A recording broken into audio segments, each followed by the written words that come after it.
Բարև ձեզ հարգելի հեռուստադիտողներ, մենք շարունակում ենք մեր երիտքաստ ոդկասթների շարքը եւ այսօր մեր հյուրն է Լուսավոր Հայաստան կուսակցության նախագահ Էդմոն Մարուկյանը։ Բարև ձեզ, պարոն Մարուկյան։ Բարև ձեզ։ Մեր ոդկասթների հիմնական թիրախային խումբը, ինչպես գիտեք, երիտասարդներն են ու երիտասարդները շատ հետաքրքրված են, թե ինչ է տեղի ունենում հիմա Հայաստանի քաղաքական դաշտում, շատ-շատերը հիմա արդեն պետք է այս եկող տարի առաջին անգամ գնան ընտրության ու եթե կարճ մի փոքր մեկնաբանեք, ոնց կմեկնաբանեք, էլի հիմա ինչ է տեղի ունենում մեր քաղաքական դաշտում։ Նախ շնորհակալ եմ քո հետևողականության համար, որովհետև երկար ժամանակ հետևողական կոպիտ ասած ինձ բզում էիք, որ ես անպայման գամ եւ ես այդ հետևողականությունը շատ եմ գնահատում։ Ուզում եմ բոլոր երիտասարդներին կոչ անել, որ այն ինչ նպատակ որ դնում են իրենց առաջ, նախ հետևողական դա առաջ տանեն։ Դա շատ կարեւոր է։ Ինչ է կատարում Հայաստանի քաղաքական դաշտում։ Հարցը շատ ընդհանրական է, որովհետև Հայաստանի քաղաքական դաշտում մի կողմից ոչ մի բան չի կատարվում, մյուս կողմից տպավորությունն է, որ ահա որ շատ բաներ են կատարվում։ Տեկտոնական փոփոխություններ կան, որ դեռ ընթացքի մեջ են, որ ամբողջ ներկապնակը կարող են փոխել։ Մյուս կողմից էլ ոչ մի բան չի կատարվում, որովհետև այն գզվռտոցը, որ դուք տեսնում եք, դա 5 գզվռտոց է, դա նույնն է, դա ճահճային է, դա շարունակվում է մնալ նույնը։ Բայց ձեր հարցից ես կվերցնեի այն դրվագը, որ դուք ասացիք, որ երիտասարդությանը հիմա շատ հետաքրքրում է, թե ինչ է կատարվում։ Շատ-շատերն են պնդում մասնագետները, սոցիոլոգներ, հա, հասարակական կարծիքը ուսումնասիրող մասնագետներ, որ ասում են, որ երիտասարդությունը բավականին пассив է եւ հետաքրքրված չէ քաղաքականությամբ։ Օրինակ դուք պետք է ասեք, սա որքանով է իրականությանը համապատասխանում։ Դե ամբողջ աշխարհում երիտասարդությունը շարժիչ ուժ է փոփոխությունների։ Հիմա եթե երկրում պետք է լինեն 26 թվականին փոփոխություններ, ուրեմն սա այն բանն է, որ երիտասարդությունը պետք է ակտիվ լինի, եւ ակտիվ լինել գիտի ինչ նկատի ունեմ, ընտրությանը գնալուց սկսված, որտեղ գնալը շատ կարեւոր է։ Ընտրությանը մասնակցելը շատ կարեւոր է, անկախություն անդրում։ Մինչեւ որ քաղաքական որևէ ուժի հետ որևէ ձևով քայլելը, գործելը։ Ոչ միայն հասարակական սեկտորում շատ ունենք ակտիվ, քաղաքական։ Ընդհանրապես ես սոցիոլոգիական հարցումն տենց որ ասեմ հավատում եմ սուտ կլինի, որովհետև դա երիտասարդները պարզակացնեն, որ չէ մենք չենք հետաքրքրում եւ այլն, բայց իրականում իրանք հետաքրքրում են, հետո թեմայից է կախված, եթե փոքր հետահայացնենք, կհասկանանք, որ չգիտեմ, այս վարշճանում իշխանությունը այդ եկեղեցու դեմ արշավը որ սկսեց, հա, այս վերջինյաց ֆեյք պատերակները որ տեղի ունեցան, դրան որոշակի հետաքրքրություն եղավ երիտասարդների կողմից, բայց օրինակ վերջի երիտասարդների կողմից քննարկող քաղաքական թեման է տեներ, որ sense մեկը մյուսի հետ խոսում է, ասում է տեսել ես, որ Նիկոլ Փաշինյանը մականի երկի տակ սենց անում։ Դուք ընդհանրապես ո՞նց եք դա դիտարկում։ Ինչա ինքը տենց անում, նախ ինչ ա էլի ուզում ասել, որովհետև ինչքան տարօրինակ է, բայց երիտասարդները նայում են դա ու հատկապես այն երկերի տակ, ոնց որ թիրախային sense այն երկերը դնի, որ հետաքրում է ժողովրդին, որ նայեն, էլի։ Ինչա դա, ինչ որ PR-ը, հա, հստակ գնում է եւ այլն։ Ուրեմն Նիկոլ Փաշինյանի սեղանին է դրված ուսումնասիրություն հասարակական կարծիքի, որտեղ պնդում կա, որ երիտասարդության շրջանում ինքը շատ թույլ է, ձայներ չունի։ Եվ քննարկումներ են իրենք ունենում, թե ինչ անենք, որ երիտասարդությանը թիրախավորենք, եւ այն գործիքակազմը, որ ինքը կիրառում է, ինչ որ երգեր լսել, Զենֆիրա, բան չգիտեմ, այնտեղ ֆրանսիական երգեր լսել, հա, դրանով փորձարում երիտասարդությանը թիրախավորել, հետաքրքրություն մտցնել իր նկատմամբ, կամ այդ սրտիկելը, հա, այդ սիրտ ցույց տալը, դրանք քաղաքական տեխնոլոգիաներ են, եւ ընտրություններից առաջ բնականաբար այդ տեխնոլոգիաները կիրառվում են։ Սիրում եմ բոլորիդ, գժվում եմ ձեր համար, համբուրում եմ ձեր ձեռքերը, այտենց մեկ տեսել ենք այս ընթացքում վերջին 7 տարիներին։ Երիտասարդները ընդդիմադիր, որտեղ եթե ուշելի երկրներին նայենք, օրինակ Վրաստանում, Մոլդովայում, օրինակ Վրաստանում էլ են ընդդիմադիր, քիչ թե շատ, բայց Մոլդովայում իրանք բավական ինչքան ես հետևել եմ, իշխանական են ավելի շատ երիտասարդները, հա, Հայաստանում կոնկրետ ընդդիմադիր են երիտասարդական հատվածը, ընդդիմադիրը դա դուք կարծում եք որ ընդդիմադիր են։ Հա, երիտասարդները Հայաստանում դե որ ընդդիմադիր են, դա լավ լուր է, որովհետև այդ պարագայում Նիկոլ Փաշինյանի ոչ մի Զենֆիրա երգ կամ սրտիկը չի օգնի իրան, որ ինքը երիտասարդության շրջանում ձայներ հավաքի։ Իր էլեկտորատը սկսվում է այդ միջին տարիքից դեպի վերև։ Այսինքն ինքը երիտասարդության շրջանում շատ քիչ ձայներ ունի, եւ այդ TikTok-ով, Instagram-ով, չգիտեմ, ամեն ինչով, Telegram-ով բան, այդ տարբեր այդ տրյուկները փորձեն երիտասարդների ձայները բերելու։ Երիտասարդության շրջանում ինքը պոպուլյար չի։ Որտեվ ընդդիմություն ասվածն էլ է մի քիչ հարցելի, ասենք դիրասելով պարտադիր չէ հենց նախկին նախագահների կողմից, օրինակ նոր զորավոր ուժ է, հա, օրինակ մեր զեոմի եթե բերենք, էլի երիտասարդական կոնսոլիդացիա կա, հա, եթե օրինակ ենք վերում, այսինքն պարտադիր չի ընդդիմություն ասելով նշենք հենց այդ նախկին ներկա հայ այդ որ ասում են այդ ամեն ինչը։ Այո, հասկացա ես, պետք չէ, սևուսպիտակը մենք միշտ մերժել ենք, որ մի բան էլ է հետաքրքիր, ես որտեվ նկատել եմ, որ երիտասարդները ընդհանրապես պետքա չգիտեմ ավելի շատ արումիցյան հայացքներ են եւ այլն, բայց ներկայիս գոնե թե այն մարդիկ ովքեր որ այդ Եվրոպամետի պիտակն են վերցել, թեպետ իրանք Եվրոպամետ չեն, parallel parsa ու իշխանության կցորդ են հիմնականում իրանց մոտ երիտասարդները էլի չեն գնում, չէ, բայց ընդհանրապես տենց է, չէ, որ երիտասարդները Եվրոպամետ են ավելի շատ արումիցյան արժեքներ գրող են, բայց կոնկրետ այդ եվրոպական թևի մոտ երիտասարդներ չկան, էլի հետաքրքիր, բայց հիմնական մեծ այդ սովետական տարիքի մարդիկ են։ Բացատրեմ, սովետական տարիքի մարդիկ են հենց էլի այդ խմբում։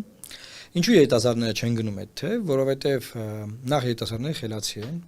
նրանք կարողանում են fact checking անեն, այսինքն փաստերը ստուգեն։ Եվ նրանք ստուգում են, որ այդ մարդկանց խոսույթը իրական փաստերի վրա չի հենված, մեկ, եւ երկրորդը նրանց խոսույթերը եւ նրանց գործողությունները ուղղված են մեկ բանի՝ պաշտպանել Նիկոլ Փաշինյանի իշխանությունը։ Եթե երիտասարդները չեն գնում Նիկոլ Փաշինյանի էլեկտորատ, հետաբար չեն գնում նաեւ նրանց սպասարկող պրոքսի ուժերի էլեկտորատ, որտեղ եթե դու պետք է իշխանությանը կողմ լինես, այնա իշխանությանը կողմ կլինես, անպայման ինչ որ fake ուժի գնաս միանաս, որ այս fake ուժը քու ձայնը տանի դա իսկական իշխանական ուժին, այնա կգնաս ու իշխանական ուժ, անիմաստ է։ Եվ ինչու երիտասարդը դա հասկանում, որտեղ երիտասարդները խելացի են, ստուգում են։ Ես չեմ ասում մյուս սեգմենտները խելացի չեմ, բայց երիտասարդը ժամանակ կարող է տրամադրել, ստուգել, ոչ միայն լսել, այլև ստուգել այդ մարդը ինչ ասեմ, իր ասած ինչքանով է արժանահավատ, ինչքանով է փաստահեն, ինչքանով է ինքը լավ որևէ ձևի երիտասարդի համար ներգրավող, որովհետև կներեք մի բան, եկեք քննարկենք։ Ձեր ասած, ես դա ճակերտներում եմ, Եվրոպամետ ուժ է, ասում Եվրոպամետ։ Այդ մարդիկ ոչ իրանց խոսույթով են Եվրոպամետ, ոչ հակուկապով են Եվրոպամետ, ոչ պահվածքով են Եվրոպամետ, ոչ իրանց շարժու ձևով, ոչ իրանց բանով, լեզվամտածողությամբ։ Այդ մարդկանց մեծ մասը ռուսերեն մտածող մարդիկ են, նրանք խոսում են ռուսերենից են իրենց խոսքը թարգմանում։ Նրանք անգլերեն չգիտեն։ Ռուսաստանից է ֆինանսավորում, որ Հայաստանում եվրոպական արժեքները փնով են։ Չի բացառվում, որ ագենտուրա կա այդտեղ, որովհետև իրենք իրեն չոր, նայեք, իրենք կա անգլերենով պետք է ասեմ, էլի։ Կա sense հասկացություն, կոչվում է over promising, այսինքն խոստանալ ավելին, քան որ կա, չէ՞, եւ under delivering։ Եվ արդյունք տեղ հասցնել, չգիտեմ ոնց թարգմանեմ հիմա այս բանին, այնքան ինչքան որ ավելի քիչ քան խոստացել ես։ Հիմա այդ մարդիկ ինչ որ խոսում են եւ ինչ որ կա իրականում եւ կարող է լինել,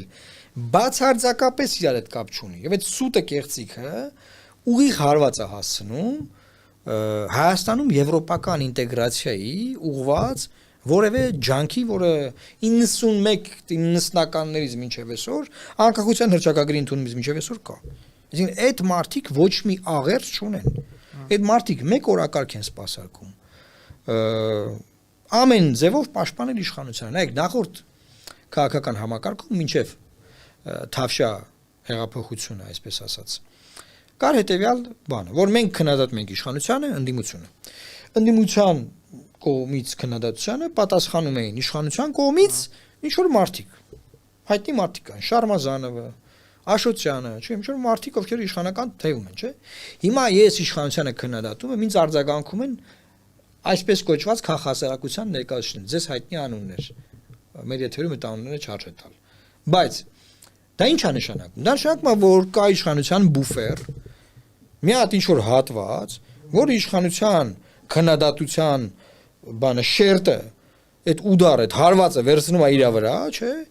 Եվ ինքը պահում է իշխանությանը։ Ինքը ոչ մի կապ չունի քաղաքացիական ակտիվության, քաղաքացիական իրավունքների պաշտպանության։ Ցանկացնում քաղաքական իրավունքները սահմանափակվում են։ Մարդիկ քաղաքական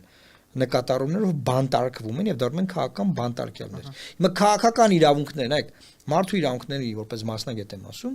քաղաքական եւ քաղաքացիական իրավունքները դրանք ամենաառաջնային իրավունքներն են։ Եթե դու քաղաքական եւ քաղաքացիական իրավունքները քո ապահովված չէ, քո մնացած բոլոր իրավունքները կարող են ոտնալ եւ ոտնարված պետք է համարվեն։ Հիմա Հայաստանում քաղաքական եւ քաղաքացիական իրավունքները ոտնարվում են,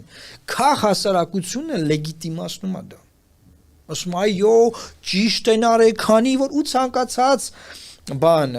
խոսույթ թեզ, չեմ ուզում այդ նարատիվ բառը շատ եք օգտագործում, ինքը բերումա որ պաշտպանի իշխանությունը։ Նախ, եթե իշխանությունը պաշտպանելու բան կա, թող իշխանությունը ինքը իրան պաշտպանի, եթե կարող է։ Եվ երկրորդը, քաղաքացիական հասարակությունը դա ոչ դոգ է։ Ոչ դոգ, այսինքն հաջող շուն, որը հսկում է իշխանությանը, որ իշխանությունը իր իրավունքների սահմանը չզանցի, դուրս չգա, սահմանազանցում տեղի չունենա, եւ այդ հսկելով փոխաբերական իմաստով հաչալով հետապահում է իշխանությանը իր սահմանների մեջ, որոնք սահմանված են սահմանադրությամբ եւ Հայաստանի Հանրապետության միջազգային պարտավորություններով, որ այդ խախտումները տեղի չունենան։ Հիմա Հայաստանում ինչ ունենք, հակառակ իրավիճակ։ Իշխանությունը սահմանն անցնում է, այդ սահմանազանցումը քաղաքասարակությունը լեգիտիմացնում է։ Ասում են ճիշտ են արել, լավ են արել, քիչ են արել, էլի պետք է անեն։ Ես sense բան չեմ պատկերացնում։ Նայեք, բանտային համակարգում, ես բանտային համակարգի իրավունքներով եմ զբաղվել երկար տարիներ։ Մի հատ մարդ էր ինքնասպանության դիմում, կախվելու միջոցով, ինքնավնասման միջոցով, թույն խմելու միջոցով, չգիտեմ, 1000 մի միջոց կա։ Գիտեք ինչ էր կատարվում երկրում։ Մամուլի ասուլիսներ, զեկույցների հրապարակումներ, մարդու ոտնահարումը, փակհաստատություններում իրավապաշտպանները, բան քննադատություն, արտադրության նախարարությունը պատասխանումը չեք պատկերացնի։ Հիմա վերցրեք վիճակագրությունն նայեք տարվասկից քանի մարդային ինքնասպանության միջոցով իր կյանքին վերջ տվել մեր բանտային համակարգում։ Այդ քաղաքասարակությունը, որը որ մարդու իրավունքները պաշտպանելու համար տարբեր միջազգային դոնոր կազմակերպություններից ծրագրեր է ստանում։ Ծպտուն հանել է թե չի հանել։ Ձայն հանել է թե չի հանել։ Այդ մարդկանց օրն ու բուն գործը Հայաստանի արտաքին քաղաքական զիջումները ու սխալները լեգիտիմացնելն է, գովել իշխանությանը, չարած ռեֆորմները ներկայացնել որպես արված, սվաղել, լղոզել, խաբել Հայաստանի միջազգային գործընկերներին, որ Հայաստանում ամեն ինչ նորմալ է։ Բայց իշխանությունը ամեն դեպքում իր խնդիրը այն է, որ եթե նայում ենք, իրանք ամեն դեպքում օրակարգ են միջև մաթելադրում, կապ չունի օրակարգը լավավատ է, իրանք էլ դա չի հետաքրքիր։ Ցանկացած երկրում, անգամ ամենա ոչ պոպուլյար իշխանությունը ինքը օրակարգ է թելադրում։ Ինչու՞։ Որտեղ իր ձեռքում են գտնում բոլոր գործադիր, դատական եւ օրենսդիր լծակները, բայց կա այդ ամեն ինչը։ 2018-ին, եթե նկատենք հեղափոխության ժամանակ, իշխանությունը այլևս չէր կրում իշխանություն։ Հասկանում եք։ Իշխանությունը այլևս չուներ իշխանություն, որ օրակարգը ձևավորեր։ Կորցրել էր իշխանությունը։ Իսկ հիմա իշխանությունը չի կորցրել իշխանությունը, իր ձեռքում է եւ ինքը օրակարգը ձևավորում է։ Որ օրը մարդկանց գետերը կլցվեն փողոցներ եւ հեղափոխություն անելուց կլինեն, այդ ժամանակ այս իշխանությունն էլ չի կարող օրակարգ ձևավորել։ Հիմա նման իրավիճակ մենք չունենք։ Հիմա մենք ունենք էլեկտորալ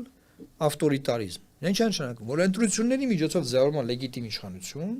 որը միայն են հիմքով, որ ինքը ընտրությունների միջոցով է ձևավորվել, ասում է, քանի որ ժողովուրդը տվել է ձայների մեծամասնությունը ինձ, ուրեմն ես եմ որոշում իր ձևի դատական համակարգ ունենալ, ուրեմն ես եմ որոշում,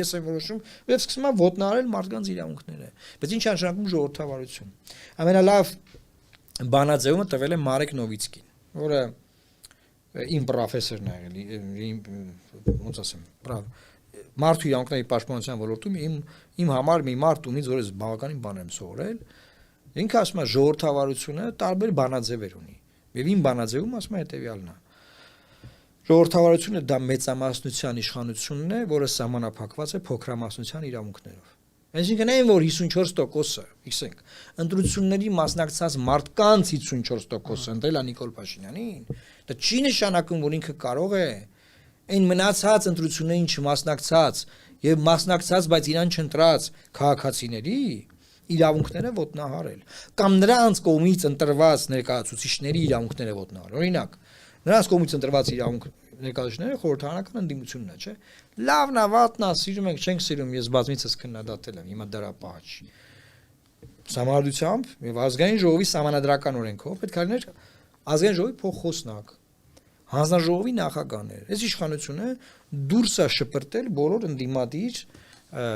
քվոտաների ընտրված տեխնացուներին, ներկայացուցիչներին, չկան այդ մարդիկ։ Այդ պաշտոնները չեն զբաղեցնում ընդդիմադիրներ։ Այսինքն ինքը ոտնահարել է ժողովրդավարության հիմնարար սկզբունքը, երբ որ փոքրամասնությունը կարա իր այդ համաձայն չլինի, բայց ինքը պետք է հարգի այդ նրա համաձայն չլինելը, ոչ թե վերցնի նրանց դուրս գցի այդ պաշտոններից, ոտնահարի նրանց իրավունքները, ծեծի խորհրդարանական քննարկումների ժամանակ եւ չգիտեմ էլ ինչ անի։ Դե մնացած գործիքակազմն էլ արդեն իրավապահ համակարգով է գերում, քերական գործեր հարուցի, բռնի, դատի, ասֆալտին պարկասնի, չգիտեմ, էսա։ Այսինքն մենք մեզանում մենք ունենք ավտորիտար հիմա համակարգ, որը մի կետից կառավարվում է եւ նմանատիպ ապօրինություններ են տեղ ունենում։ Եվ մի խնդրեմ ունենք, որ չունենք երրորդ սեկտոր։ Երրորդ սեկտորը միշտ դա քաղաքացիական հասարակությունն է, որը ելի եմ ասում հաճող շամպես պետքա զգոն, զգաստ պահի գործող իշխանությանը։ Էսա իրավիճակը։ Եվ երիտասարդները պետքա հետաքրքրված լինեն այս համակարգի դեմոնտաժի գործով կազմակերպելու, որպեսզի կարողանան ունենալ լավ երկիր եւ լավ ապագա։ Որովհետեւ եթե իրանք մնում են пассив, առաջին դժողը լինելու են իրանք։ Որովհետեւ այն որոշումները, որոնք որ երկրում ընդունվում են, առանց երիտասարդների ակտիվ մասնակցության, այդ որոշումների շահառուները առաջին հերթին երիտասարդներն են ու իրանց կյանքի վրա դա ազդելու։ Դրանք շատ կարևոր հանգամանքներ են։ Որից հույս ունեմ այս հաղորդումը մեր երիտասարդ հեռուստադիտողները ու կնդիրները կլսեն եւ կակտիվանան եւ ես որպես կուսակցության նախագահ բնականաբար բաց հրավեր եմ անում բոլոր երիտասարդներին միանալու Լուսավոր Հայաստան կուսակցության թիմին եւ երիտասարդական միություն ունենք եւ կուսակցությանը միանալ մենք հնարավորություններ ունենք տարբեր երիտասարդներ մեր կողմից գնում են արտասահմանում տարբեր միջոցառումների են մասնակցում եվրոպական երկրներում Միացյալ Նահանգներում։ Բայց դուք առանձին եք գնալու ընտրությունների թե միասնական ճակատով, որովհետև դուք այն մարդկանց եք նաև, որ նշում են, որ ընդդիմությունը պետք է համախմբվի նոր գնալ ընտրությունների, ոչ թե առանձին։ Այո, մենք լոբինգ ենք անում խոշորացման, որտեղ մենք գտնում ենք, որ ձայների փոշիացումը դա մեծապես կօգնի Նիկոլ Փաշինյանին վերարտադրվել, որպեսզի նրան զրկենք վերարտադրվելու հնարավորությունից, պետք է հնարավորինս ուժերը խոշորանան։ Խոշորացման համար անհրաժեշտ է, որ քաղաքական միավորները գնահատեն իրենց կարողությունները եւ յուրաքանչյուրը իրեն ավելի հոգեհարազատ հարող միավորների հետ խոշորանան։ Այս պահին մենք մեր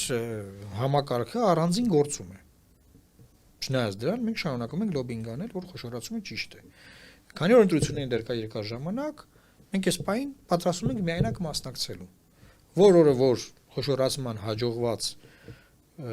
քննարկումները կլինեն, կավարտվեն, կլինի խոշորացում, դրա մասին կհայտարարենք։ Չի լինի, ուրեմն մենք մեր այլընտրանքը կներկայացնենք մեր ունեցած պլատֆորմով։ Որովհետև նաև տեսեք, խոշորացման խնդիր էլ կա օրենքի ուժով, այլևս դաշինքները պետք է փորձեն հաղթահարել 8%-անոց բարիեր։ Եվ եթե դաշինքները ձևավորվում են, սակայն դրանք անբնական են, արհեստական են եւ այդ 8%-անոց բարիերը հաղթահարելու խնդրեմ են ունենալու, ավելի լավ է դաշինք չանեն։ Ավելի լավ է կամ չմասնակցեն, կամ փորձեն միայնակ այդ 4% ձայնը տանել։ Հիմա այդ բոլոր ֆորմատները բնականաբար քննարկվում են։ Մեր քաղաքական ընտրական փորձը շատ խորն է, թե ընտրական տեխնոլոգիաների, թե օրենսդրական տեխնոլոգիաների ընտրությունների հետ կապված մենք բավականին ինստիտուցիոնալ կարողություններ ունենք այս մասով եւ կարելի ասել, որ այն ուժերից ենք, որ շատ լավ պատրաստ ենք այդ իմաստով։ Սակայն մենք շարունակում ենք լոբինգ անել, որ խոշորացում տեղի ունենա։ Կապրենք, կտեսնենք։ Ձեր կարծիքով կարա գա Հայաստան մի օր, որ ժողովուրդը գաղափարի համար ընտրություն կատարի, այլ ոչ թե անձի։ Օրինակ, որ նույն Եվրոպայի օրինակն է, հա, բերում, այնտեղ էլի շատ կուսակցություններ կան, որ ընտրվում են, ինչ որ մեկը իրանց թիմից վարշապետի տեխնացու է դառնում, ինչ որ խնդիր է լինում, 2 ամիս հետո հրաժարականը, չէ՞ օրինակ տալիս, նոր մարդ է գալիս, բայց երկրում ինչ որ խնդիր չի լինում, որովհետև իրանք գիտնեն, որ այդ անձին չեն ընտրել, իրանց թիմին են ընտրել, գաղափարին ու կարա փոխարինի, բայց Հայաստանում անձին են ընտրում, որ այդ անձը ամեն ինչ ղեկավարում է, ինչն է էլի խնդիրը, դա համակարգային խնդիր է, թե դա ընդհանուր հասարակության մեջ է խնդիրը։ Տեսեք, մեր բոլոր օրենքները ընտրական եւ նաեւ սահմանադրությունը այնպես են ձևավորված, որ անձի դերը մեծ է։ Սա մեկ, երկրորդը մեր նաև քաղաքական համակարգը հիվանդ քաղաքական համակարգ է եւ այն անգամ հեղափոխության միջոցով չառողջացվեց, այդ շանսը կորսվեց եւ դրա համար մենք դեռ երկար ճանապարհ ունենք անցնելու։ Բայց նաև ուզում եմ դեզ ասել, Օրինակ ես վերցրել եմ ֆրանսիական փորձը ուսումնասիրել եմ։ Եկեք դիտարկենք կուսակցություններ, որոնք որ առաջնորդել են տարբեր խարիզմատիկ առաջնորդներ, Սարկոզի առաջնորդած, հիմա Մակրոնի առաջնորդած եւ կարող հերթով նայել։ Եվ այնտեղ էլ անձի դերը շատ մեծ է եղել եւ անձի ընտրությունների արդյունքներում պարտվելուց հետո բավականին մեծ փոփոխություններ են եղել։ Եվ դա համար, այսինքն անձի դերը շատ կարեւոր է։ Եվ ոչ միայն հայկական այս ոչ առողջ համակարգում, այլ նաև որոշակի եվրոպական զարգացած համակարգերում։ Ֆրանսիան միգուցե այս իմաստով որպես երկար ժողովրդավարություն լավ օրինակ է, բայց որպես ճգնաժամի մեջ գտնվող քաղաքական համակարգ վատ օրինակ է։ Այսինքն երկու իմաստով էլ մենք տեսնում ենք, որ այդ ճգնաժամը միայն մեզ մոտ չի։ Քաղաքական համակարգ որ հիվանդ է, միայն մեզ մոտ չի։ Տարբեր երկրներում են։ Եվ պոլարիզացումը, քաղաքական բևեռացումը դա միայն մեզ մոտ չի։ Դա համընդհանուր trend է, էլի համընդհանուր բան է, զարգացում է, որ ամբողջ աշխարհում է, բայց մենք քանի որ փոքր երկիր ենք, մոնոէթնիկ երկիր ենք, հասարակություն ենք, մեզանում ավելի հեշտ է նման ռեֆորմներ անել։ Ուղղակի քաղաքական կամք չի եղել որ անեն, ովքեր որ խոսք են տվել որ կանեն, եկել են ու այդ քաղաքական կամքը չեն իրականացրել, կորցրել են իրենց քաղաքական կամքը եւ դարձել են սովորական չինովնիկներ, սովորական պաշտոնյաներ, որոշ դեպքերում նաեւ սովորական թալանչիներ։ Դրա համար է սա վիճակը։ Հիմա դառնանք այն մյուս թեմային, որը էլի վերջերս ես շատ ուրախ եմ դրա համար, որ երիտասարդներին բավական հետաքրքրեց եկեղեցու դեմ մեզ սկսված արշավը, հա, որ գնում են, ճիշտ է, այդ քահանա որ պետքա պատարագ մատուցի ինքը կարգալույց արվում, գնում են ինչ-որ fake պատարագ են կազմակերպում ու հայտարարեց, որ եկող Կիրակել պետքա, հա, գնան, ընդհանրապես ինչի համար է այս ամեն ինչը արվում, արդյոք դա ընտրությունից առաջ կարա ինչ-որ օգուտ բերի ու արդյոք ներկայիս ղեկավարությունը կարծում է, որ իրենք կարան իրենց նպատակին միջև գալիք ընտրությունները հասնեն։ Ես որևէ բան չեմ բացառում քաղաքականության մեջ։ Ես ուզում եմ ասել, որ Նիկոլ Փաշինյանի պայքարը եկեղեցու դեմ դա ոչ միայն ներսի օրակարգ է, այլև դրսի օրակարգ է, որովհետև հայ առաքելական Սուրբ եկեղեցին որպես ինստիտուտ դա հայության գլոբալ ամենակայացած եւ ամենամեծ եւ ամենատարածված ցանցն է ամբողջ աշխարհով մեկ եւ այն միշտ խանգարել է թուրք-ադրբեջանական լոբինգներին դրսում նաեւ Հայաստանի ներսում որոշ իմաստով եւ քանի որ Հայաստանի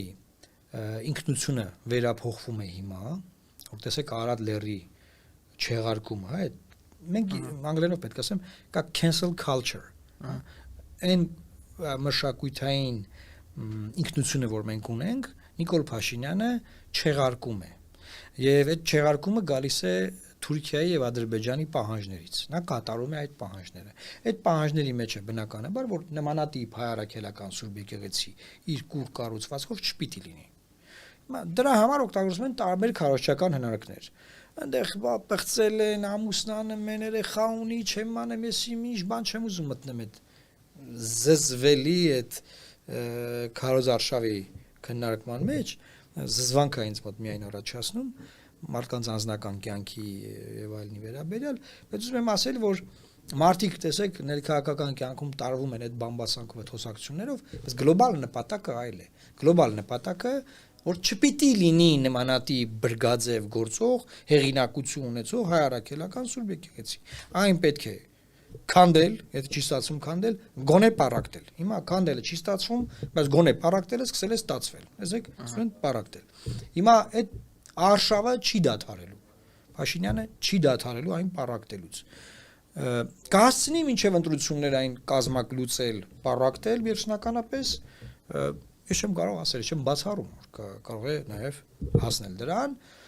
կապրենք կտեսնենք։ Այսինքն կամ ժողովուրդը կփոխի Փաշինյանին եւ հայ ինքնությունը փոխող իշխանությանը, հայ ինքնությունը փոխող կրկնում եմ։ Կամ Փաշինյանը կհաջողի հայ ինքնությունը կփոխի։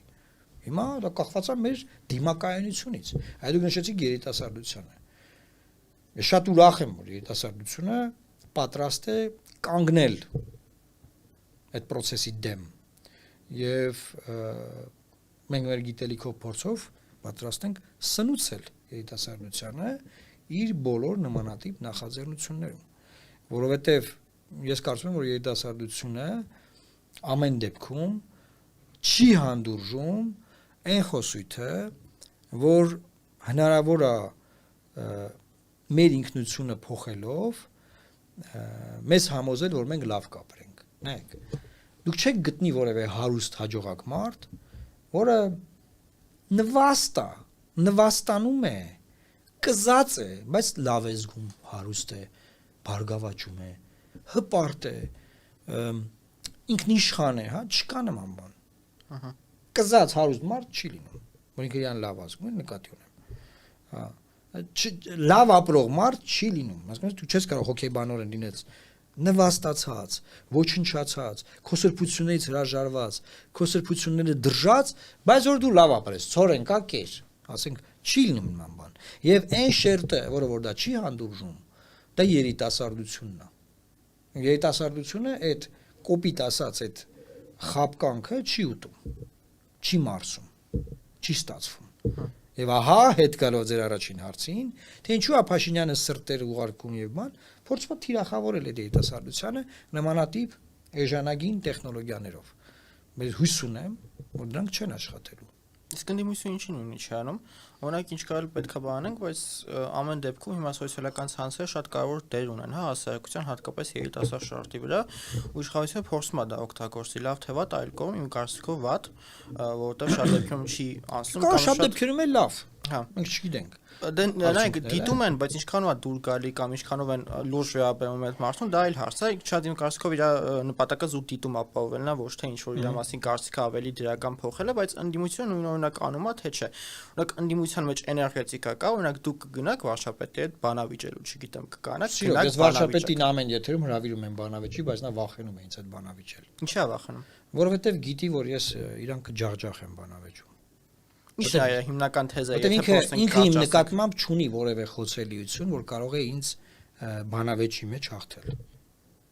Թե բանակցային գործընթացով, թե երկրի կառավարման, թե երկրի ռեֆորմների, որ տապալել է ծայրից ծայր, թե իր խոստումները, որ տվել, բայց չի արել, թե իր սահմանած կարմիր գծերը, որ սահմանել է, իրար հետ են եղել, այդ կարմիր գծերը խախտվել է, ես հրաժարական եմ տվել, գնացել։ Ոչ մի թեմայով ինձ հետ չի կարող բանավիճել։ Ինքը փնտրում է բանավեճ ուրիշ տեղ, որտեղ չունի բանավեճ։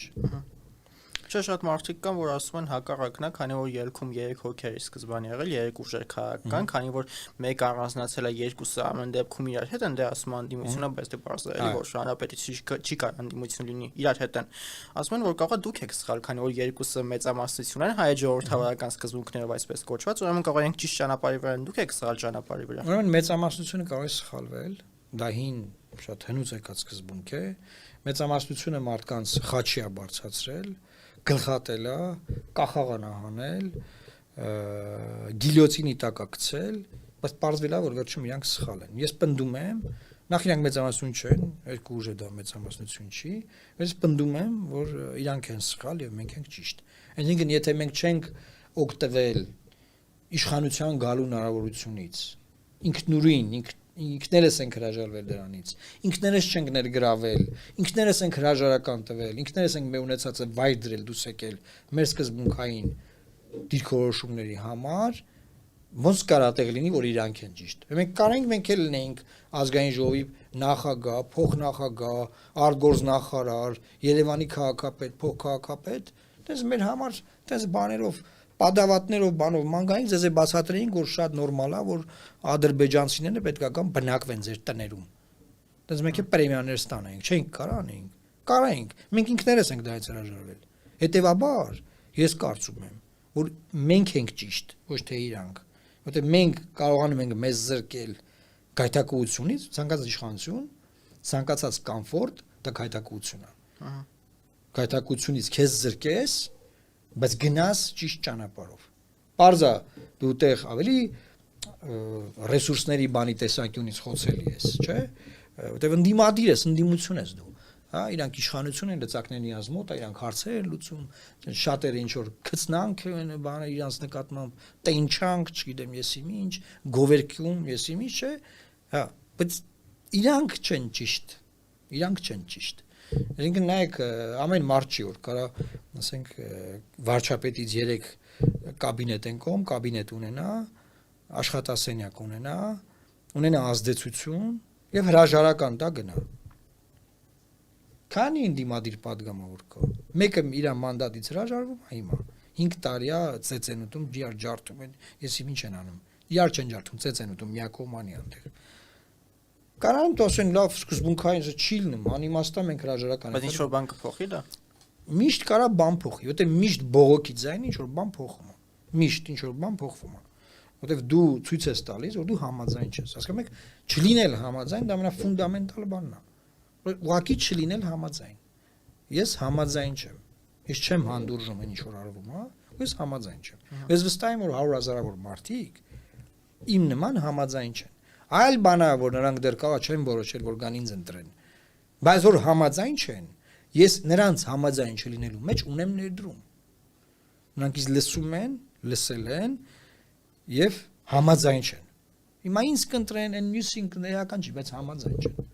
Մենակ այդ համաձայն չլինելը կարա կանգնացնի բազմաթիվ հայկական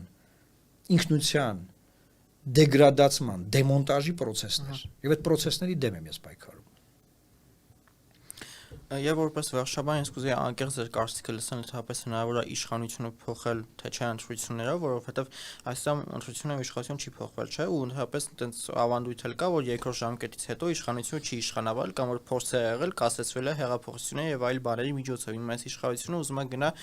երրորդ անգամ էլի պաշտոնավարման ու նույն կազմով, հա, նույն ղեկավարով եւ այլն։ Ընդհանրապես անկեղծորեն դուք հավատում եք, որ հնարավոր կլինի ընտրությունով փոխել իշխանություն եւ նաեւ ինչ կոչով կդիմեք երիտասարդությանը։ Ես նախ երիտասարդությանը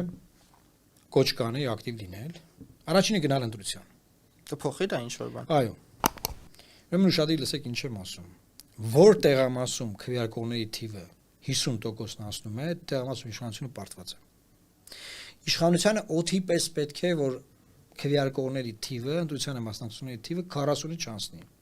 40, 45, 43։ Որտեղ 50%-ն ասում է իրանք պարտվում են, մասնակիցները, ֆիքսեք։ Դե չեմ ասում ում են ընտրել, չգիտեմ։ Այս երիտասարդության առաջի կոչն է որ իրանք գնան ընտրական տեղամասեր։ Երկրորդ կոչն է որ կողմնորոշվեն։ Ինչ որ ընդդիմադիր ուժի կողքը կանգնեն։ Չեն ուզում մեր կողքը կանգնեն, թող ուրիշների կողքը կանգնեն, բայց ինչ որ ընդդիմադիր ուժ կարողանա հենվել երիտասարդների ներուժի վրա։ Եվ երրորդ բանը, ես ես վստահեցնում եմ, բոլոր, ես ես գիտականորեն եմ ասում, որ այս ընտրություններով հնարավոր է իշխանությանը փոխել։ Այս եկող ընտրություններով։ Հիմա ես տեսնում եմ, որ հուսալքություն է տարածվում, որ Նիկոլ Փաշինյանն ընտրված է, ասֆալտ արել, դպրոց է սարքել, խաղաղությունն է բերել, ես չեմ, ինքը վсё ինքը ընտրել, իրանք բարձր գոռում են։ Ինքնավստահ են իրանց ցույց տալիս։ Եվ դա նիհիլիզմ է, եւ դա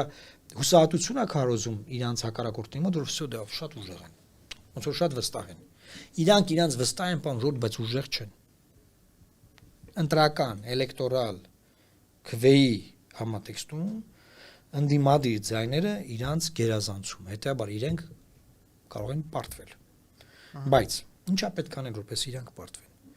Պետք է շատ խոշոր բևեռներ մասնակցեն, բևեռ կամ բևեռներ։ Շատ խոշոր,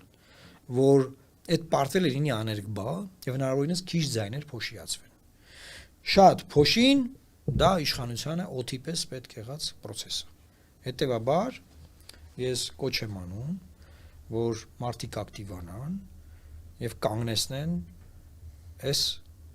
մեր պետականությունը, միակ պետականությունը կազմակերպող process-ը։ Նայեք, ես չեմ եկել ձեզ խոստանամ, որ լողավազան եմ կառուցելու, դուք լող պարապեք։ Ես եկել եմ ձեզ ասեմ, որ սկզբից եկեք մնանք հայ, մեր տունը տեղը պահենք որպես հայ, հետո լողավազանը կսարքենք, եթե չունենք։ Ահա։ Մեր շատ բան արքեն ասում ես իմ կալելու համար։ Ես եմ շնորհակալ։ Շնորհակալություն հարգելի հետևորդներ, կհանդիպենք